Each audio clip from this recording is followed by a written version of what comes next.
Hi, everybody. I see there are quite a few folks joining. Unfortunately, we're having some serious technical difficulties with our presenter, but I'm hoping in the next few minutes it will work out.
Just for the folks joining, we are having some technical difficulties with our presenter.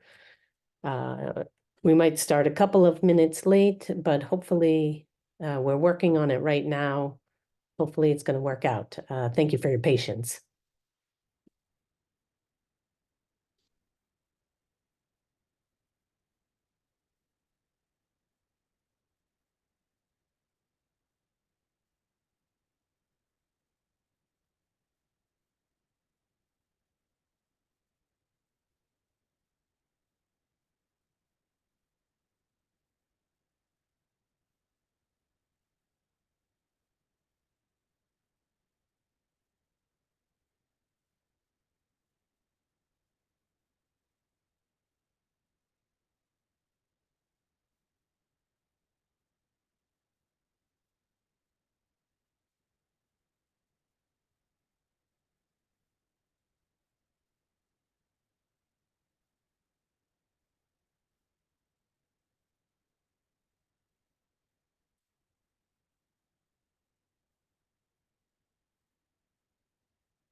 Just for everybody joining, we are having some technical difficulties with our presenter at the moment.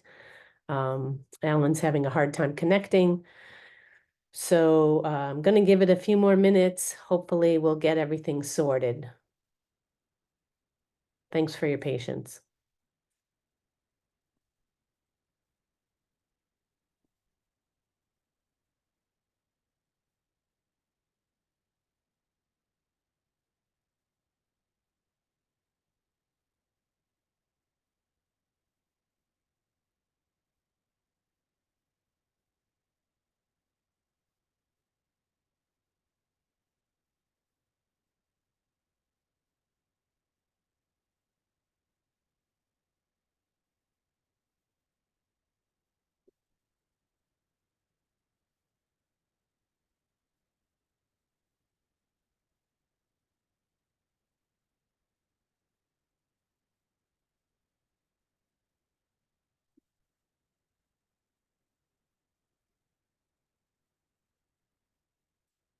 This is a first for me.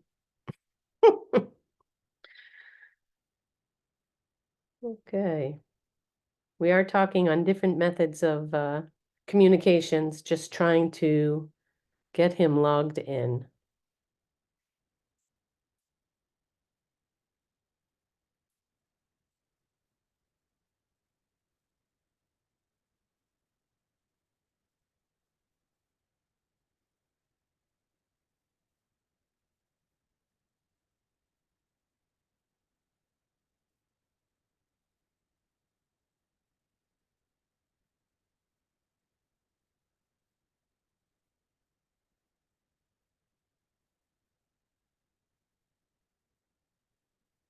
I think we need a couple more minutes. Alan is trying to update his Zoom and see if that rectifies the situation, and we can get started then.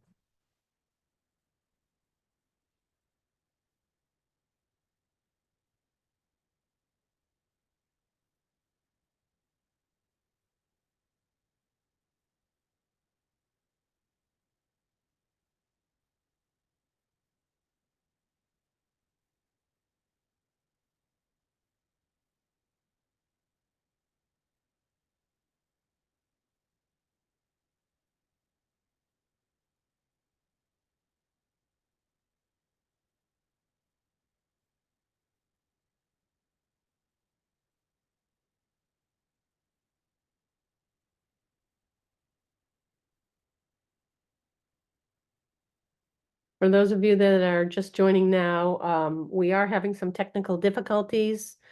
Our presenter, Alan Hoffman, is having a hard time getting onto the Zoom, and we are working with him to hopefully get that rectified and get started in the next minute or two. Sorry for the inconvenience.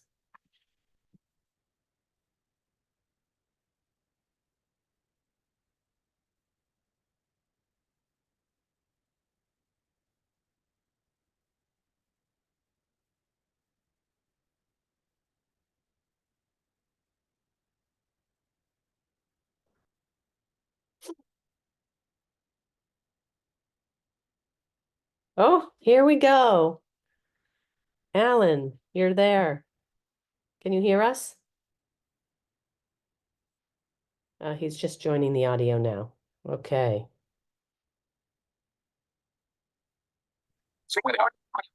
Okay, Alan, can you hear us? I am here and I hear you. Hopefully you hear me. We do, we do. Thank you so much. I'm going to quickly do a couple of housekeeping items.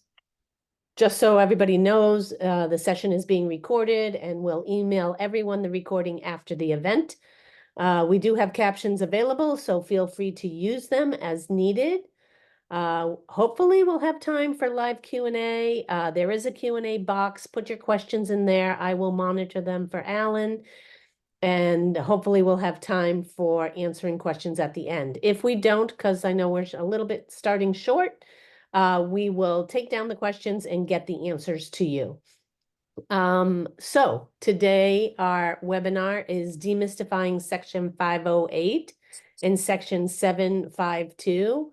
What gets measured gets done with Alan Hoffman. Okay, and I am going to share my screen so that I can. And you won't have to look at me. I can see you and the screen actually. Oh, no. Let's see, get everything sorted now that Alan's on. So hopefully my picture is okay.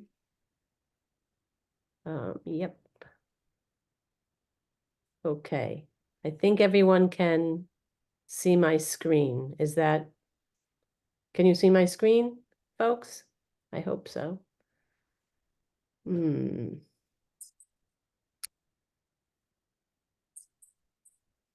I believe that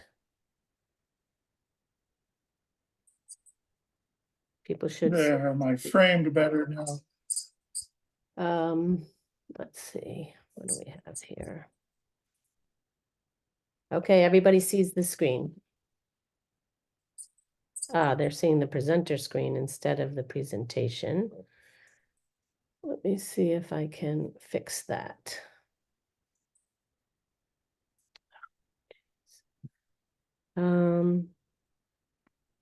How's that?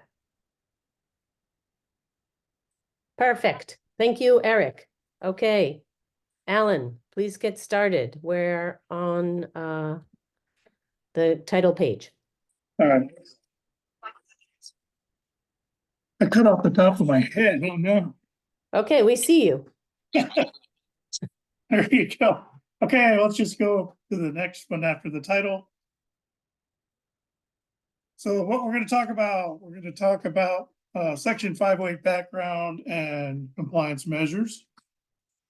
We're going to talk about what is Section 752 and the government-wide Section 508 assessment.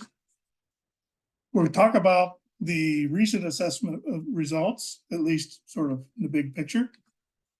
And we'll talk about next steps and as they relate to a recently released memo from OMB, the Office of Management Budget.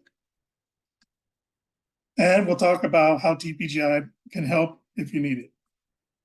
So then we'll go to, and then we'll have questions if time permits. Next slide. So quickly about me. You can see me, for at least those that can see. I'm white, blind, bald, and have a green, brown, and white checkered shirt in front of a, there's a flower, I think, in my back.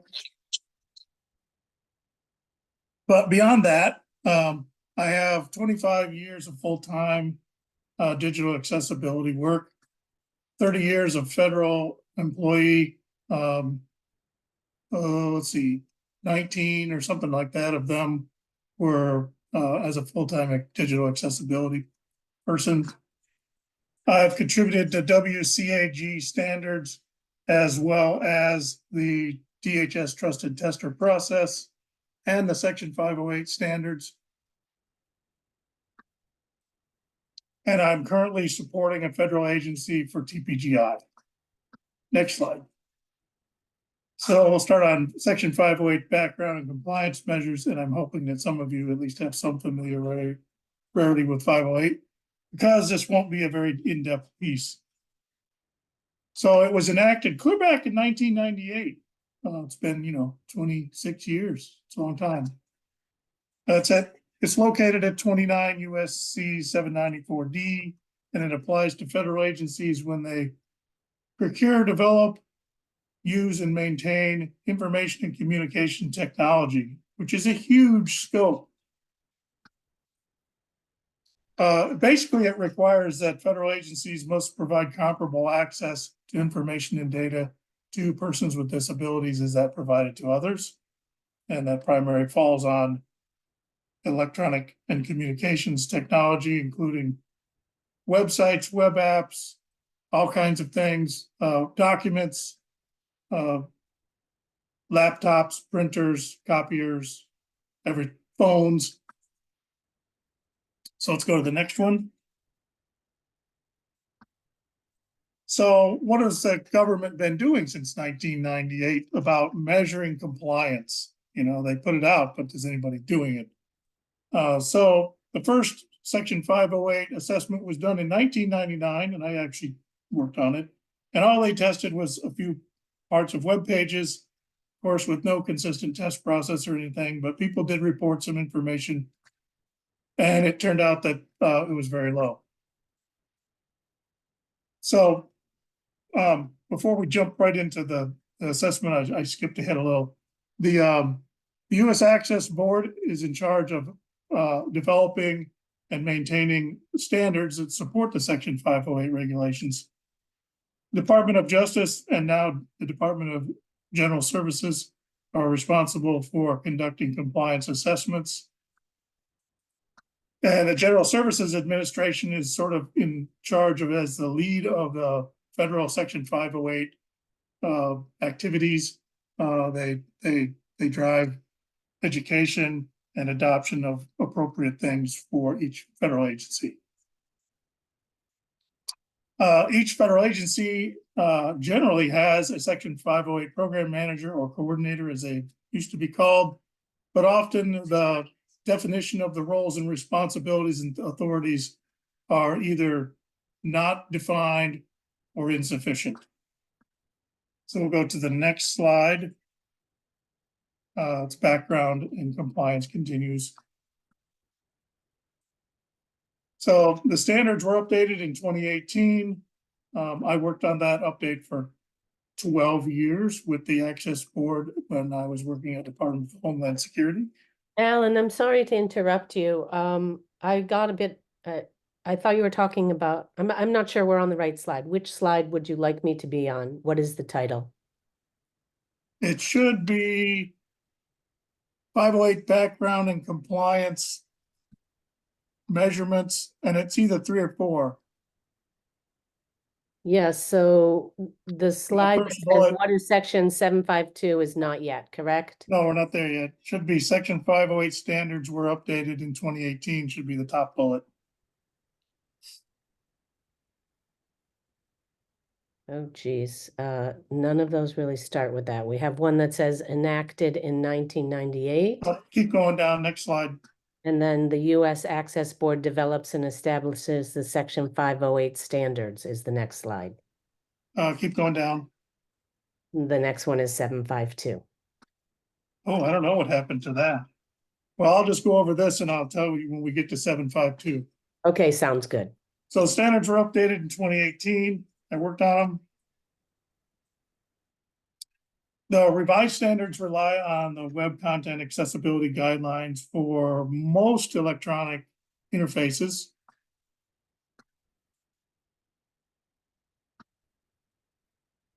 So the assessments overall up till now have generally shown a pretty low level of compliance across the board, with a few bright spots. The assessments were irregularly conducted. They weren't conducted at all for quite a few years. And the assessments results were not really used to drive change in a meaningful way in the past.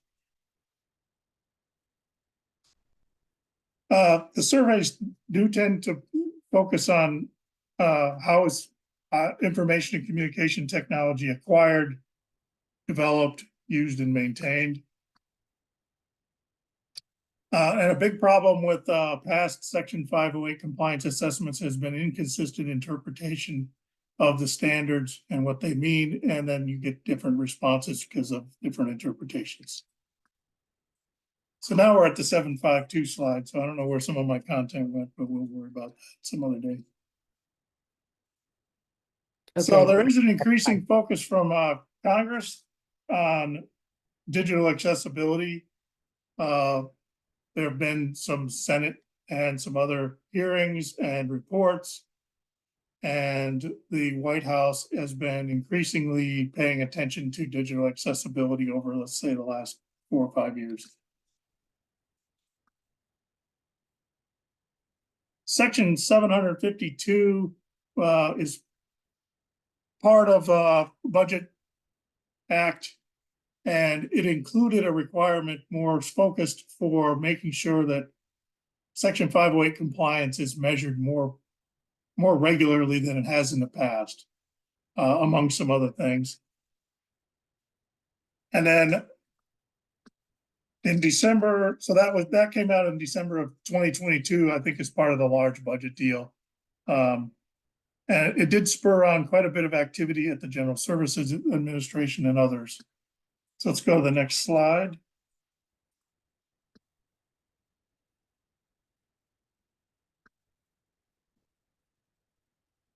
Okay, we're at the next slide. Section 752 establishes a process for measuring compliance moving forward. And it came out on the 7th of April. It told people to start doing their first survey. They had to finish the survey by last August 11th. And you can see information there. There's a link to information about that. So let's go to the next slide. So what did they measure in this survey? This one was pretty large. It was similar to old DOJ surveys, but I would say more focused. So there were 40 questions that relate to the maturity of accessibility programs. 43 questions about, about basically what was compliant or conforming to the standards. There were conformance measures for a range of ICT, including web, software, internal applications, documents, you name it. There's metrics there. There were 22 questions specifically about the 508 programs within agencies.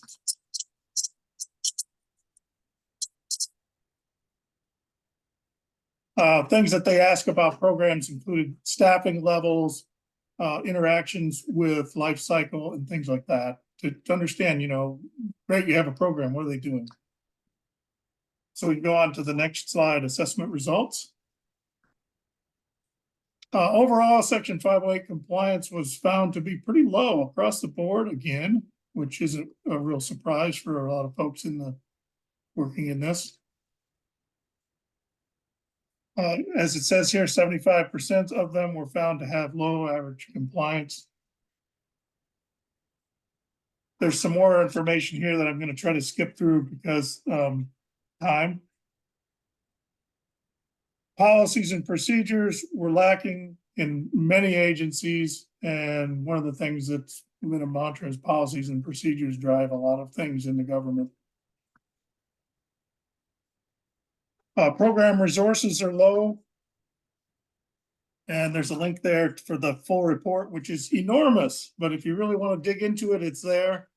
It gives you the answers from every agency that responded. So it's the next results slide. Training and human capital were limited and inconsistent. And the report has a lot of recommendations on how to basically start remedying all these low compliance aspects. And there's a link there to that. And so, as I said, the report has some next steps, but they went further, and there's a presidential memo that's more than voluntary as a recommendation. It's here we need people to do things. So the recommendations from the government-wide report were put into that memo. And here's the link to that. So it's in the sentence, but if you get the link, it's really long. So the next steps slide. The memorandum provides some clear and pretty direct instructions for federal agencies of what they need to start doing now, not notionally next year or next week. They need to establish accessibility programs and policies. They need to buy accessible products and services. They need to design and develop accessible products and services. And they need to communicate and deliver accessible products to their. They also need to be able to evaluate products for compliance. And they need to cultivate a positive culture around digital accessibility. These are like the big sort of themes of the recommendations and the directions. So immediate agency actions. Oh, I'm going to have to speed up. So 30 days from the memorandum, which was in December 28th or 22nd of 2023, their agencies have to identify their Section 508 program manager.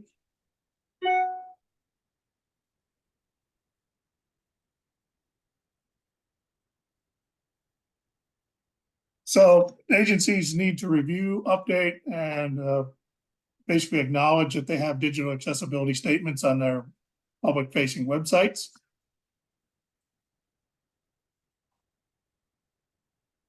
Agencies have to review and update accessibility policies as a lot of agencies did not have policies, so they've directed them to review and establish policies. There are some other immediate agency actions, but I'm not going to go through all of them. They are in here, and there's a link to the presidential memo. So again, they have to look at agency policies. They have to have a plan for updating them. It's sort of, repetitive, but it kind of brings the point home to agencies. They have to make their policies publicly available. So we'll go on to the next immediate government-wide actions, or yes, these are government-wide. So these are actions that are not necessarily for each agency, but these are actions going to be done by General Services Administration and others. They're going to update resources on Section 508.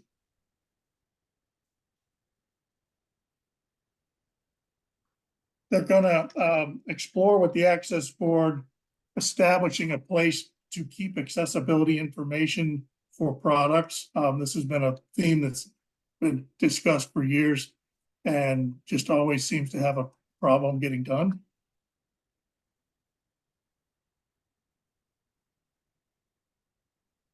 They're going to establish a government-wide service to help agencies, do the work for accessibility. I've found that a lot of agencies just don't know how to do the contracting to get such services. And I could see that this will help quite a bit.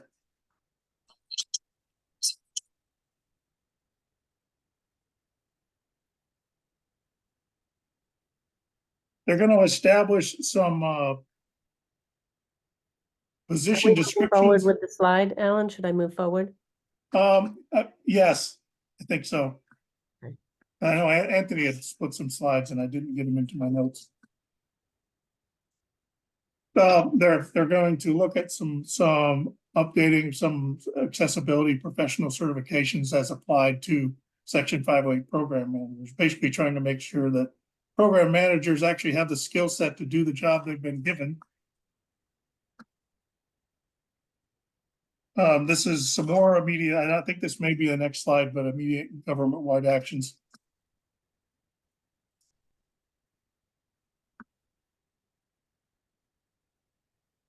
Yep, I'm on the immediate. They're going to continue with developing staff positions for filling a Section 508 program, testers, governance people, acquisition reviewers, etc. DHS is going to explore creating a version of trusted tester for electronic documents. Mine has a slide split here.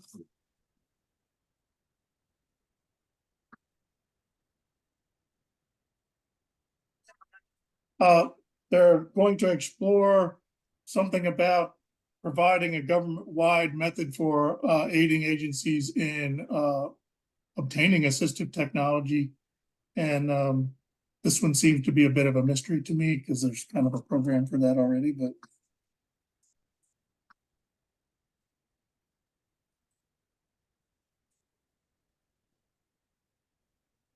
they're looking at setting up a digital accessibility design and testing lab for agencies' use. And I'm going to skip down to the next slide, which is how can TPGi help? So I think so I can wrap this up.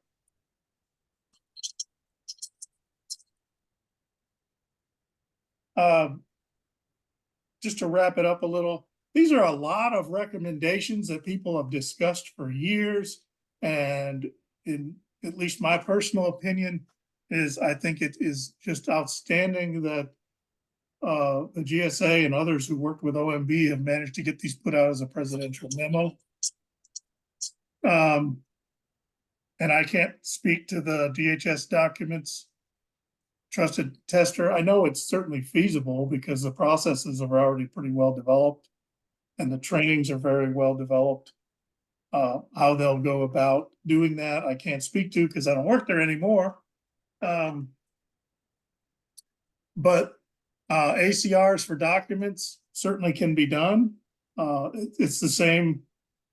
It's the same standards except for 4. So, it's pretty feasible. It's just a matter of figuring out which test IDs go where. So how can TPGi help? So we can help agencies to do audit support for their web content. We have lots of tools to do that. People need to look at our tools. They can feel free to reach out. There's a slide at the end here.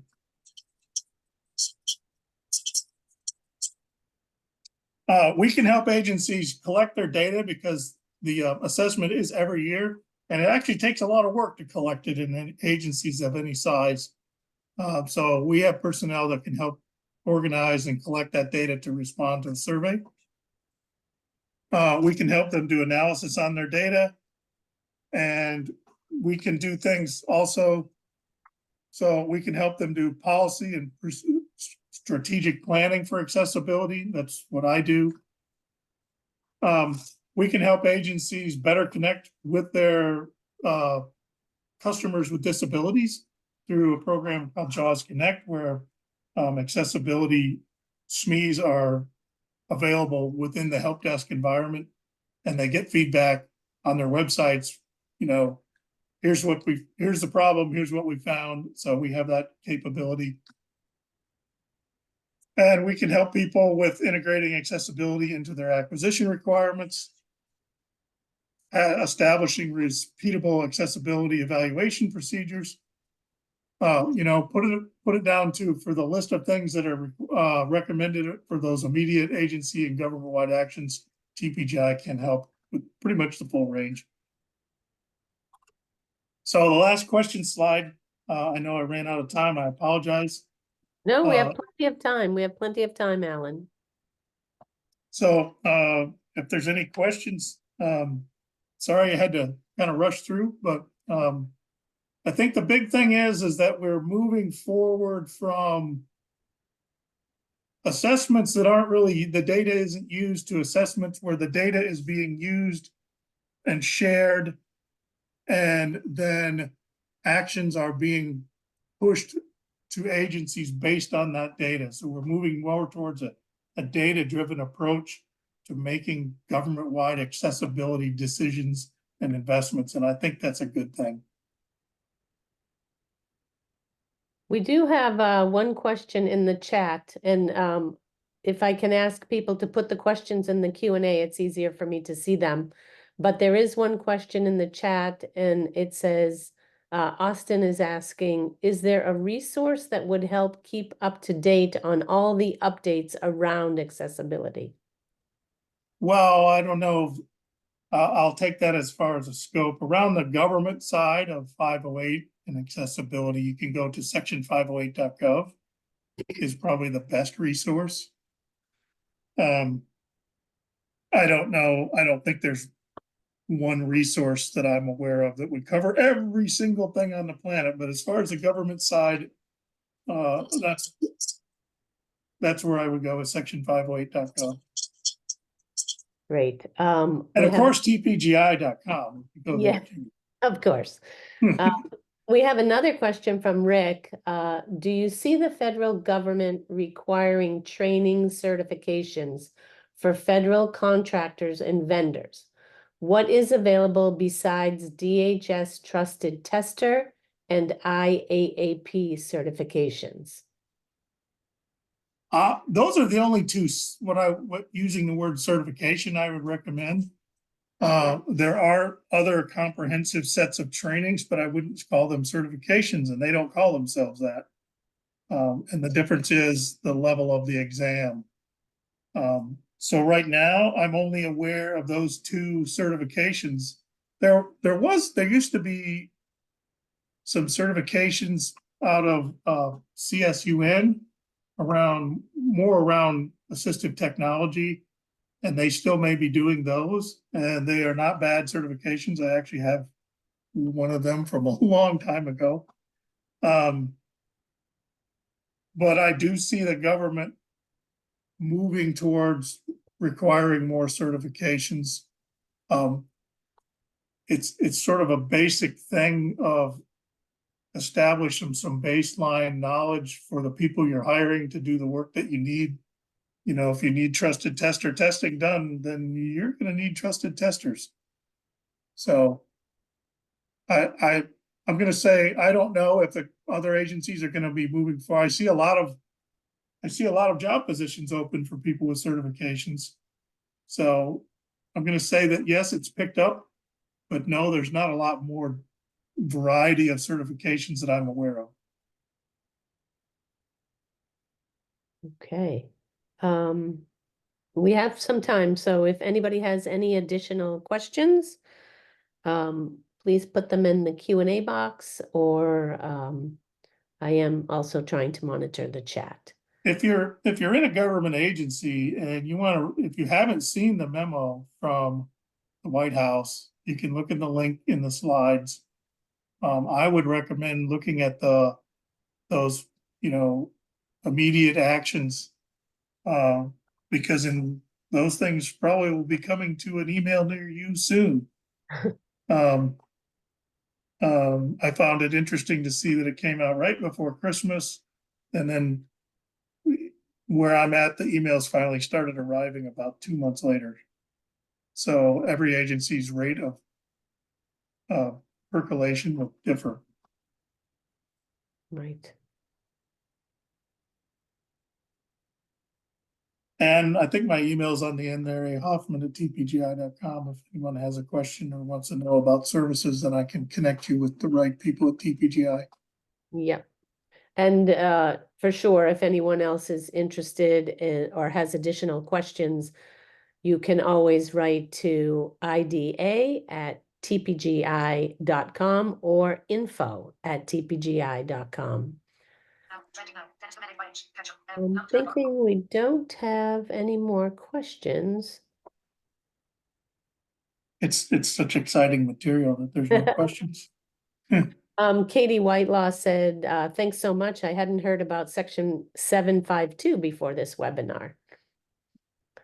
So if you want to maybe elaborate a little on that, I don't know. Well, it's buried in a budget. It's buried in a budget bill. And it actually does have some money for some things for agencies to do, which is astoundingly new. I don't think, to be honest, that agencies have come to grips with what's in it yet. I don't see that evidence of some of that, but the biggest results is it is driving the assessments every year. The assessments they're public. Agencies don't like to see bad things about them in public. So I think, you know, that's going to help change things when you have data and then you have top-down actions. Maybe it'll take a few cycles, but I think it's going to start changing the landscape around the proverbial lack of high-level leadership attention to this across a lot of government agencies. Right. Alan, we do have another question here. If someone had to choose, this is from Russ, if someone had to choose one certification product, would you recommend the trusted tester or something from IAAP? Well, it's a little off topic, but I guess it depends what you're going to do. You're going to do with it. If you're not going to test, then you really don't need trusted tester. If you are just entering the field and you need to get started with a good wide baseline of knowledge, I think IAAP is really good. If you're going to be diving into actually helping people identify and to some extent remediate accessibility problems, the IAAP's web accessibility SME certification is it's a good knowledge certification. Let's call it that. So the difference is the trusted tester is not only a knowledge certification, but it's a pretty close to real world skills certification. Can you actually test pages and find the errors where the errors are and which WCAG success criteria it connects to, more or less in real world situations. But if you're not going to be a tester, then trusted tester doesn't really make that much sense. So I have an interesting question here that somebody put. European countries are enforcing fines and even prison time for not complying to accessibility laws. They wrote standards, but the EU has actual laws coming up into play now. Are there consequences besides reputation loss for not complying to Section 752? Not that I'm aware of, no. Okay. And another question, does 508 no longer refer to electronic information technology as EIT? The term EIT was replaced with information and communication technology at the 2018 release of the revised Section 508 standards. And that is because it harmonizes the phrasing with, for example, the Europeans. It still covers the same stuff, but it's mostly just a name change. Mm-hmm. Also, Chris asks, will this trickle down to all companies providing any service to the government? We deal with banks and medical, and we are starting to really be pushed in the US and Canada for clarification on these. Thanks. So Well, I'll try to do a short one here, but the chain of events could be when if the government starts doing and they see doing these assessments and they see that they're not doing their acquisitions correctly. So for example, not including 508 in their acquisitions for services. And they take action and say, okay, they can use the accessibility requirements tool, which helps them create their requirements. And when they do, they're going to have 508 in there. And then when those requests for services, RFPs and RFQs come out for those services, you're going to start seeing an increased level of attention to having good quality accessibility requirements. So the short answer is, I sure hope so. If the data-driven decisions can hold and take root over the next few years, then we should see an increase in both good quality accessibility requirements in government contracts, and hopefully them using those requirements within their selection processes. So the short answer is I sure hope so. Okay. I think if anybody else doesn't have any questions, I think I covered all of the ones in the Q&A. I don't see anything else in the chat.